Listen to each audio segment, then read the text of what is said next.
असुर विनाशक योद्धा। घने जंगल के बीचों बीच एक छोटा सा गांव बसा हुआ था, जिसका नाम था मदनपुर। मदनपुर अपने साधारण जीवन और शांतिपूर्ण वातावरण के लिए जाना जाता था। लेकिन पिछले कुछ महीनों से यहाँ एक अजीब सी बेचैनी फैली हुई थी। गांव वालों का मानना था कि पास के जंगल में कुछ असामान्य घटनाएं घट रही है। कभी कभी रात में अजीब अजीब आवाजें सुनाई देती और जंगल से धुएं के गुबार उठते। गांव के बुजुर्गों ने बताया कि ये संकेत थे असुरों के जागने के।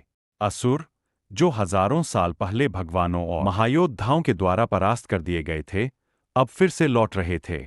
गांव के लोग इस बात से भयभीत थे और मदद के लिए किसी मसीहा की प्रतीक्षा कर रहे थे।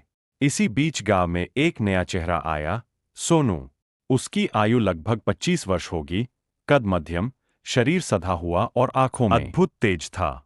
सोनू के आने से गांव में हलचल मच गई। कोई नहीं जानता था कि वह कौन था और कहां से आया था, लेकिन वह गांव वालों के लिए किसी रहस्य से कम नहीं था। सोनू का स्वभाव सीधा सादा था, पर उसके हाव भाव में एक दृढ़ निश्चय झलकता था। वह बिना किसी झिझक के गांव के बुजुर्गों से मिला और गांव में रह रहे असुरों की अफवाह के बारे में पूछताछ की। बुजुर्गों ने उसे बताया कि पहले यह गांव सुरक्षित था, लेकिन अब जंगल में अजीब गतिविधियां हो रही है।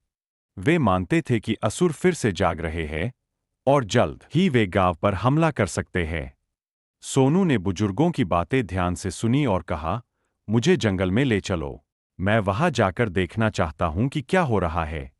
गांव के कुछ युवा उसके साथ चलने को तैयार हुए, लेकिन सोनू ने उन्हें मना कर दिया।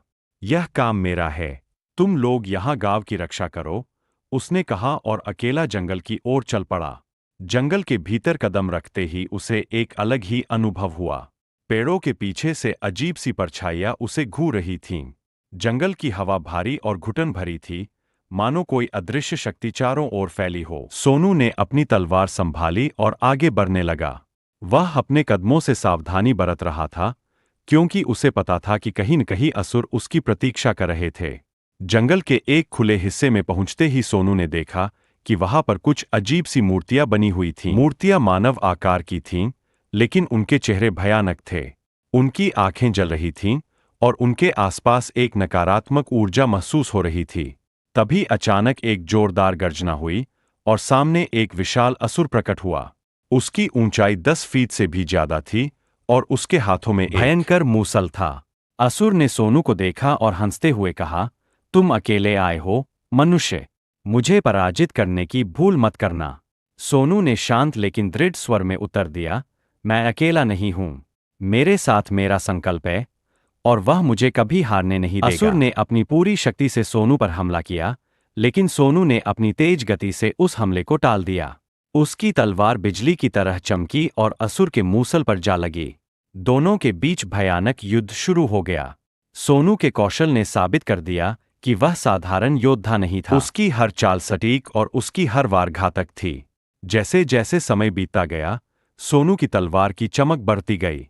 एक निर्णायक क्षण में उसने असुर के सीने में अपनी तलवार घोंप दी। असुर चीत्कार करते हुए जमीन पर गिर पड़ा और उसके शरीर से एक काले धुएं का गुबार उठकर आसमान में विलीन हो गया।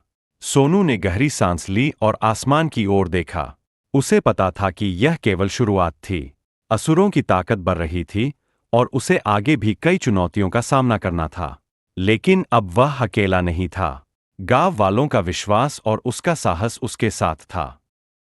वह जंगल से वापस गांव की ओर लौट चला, जहां लोग उसकी प्रतीक्षा कर रहे थे।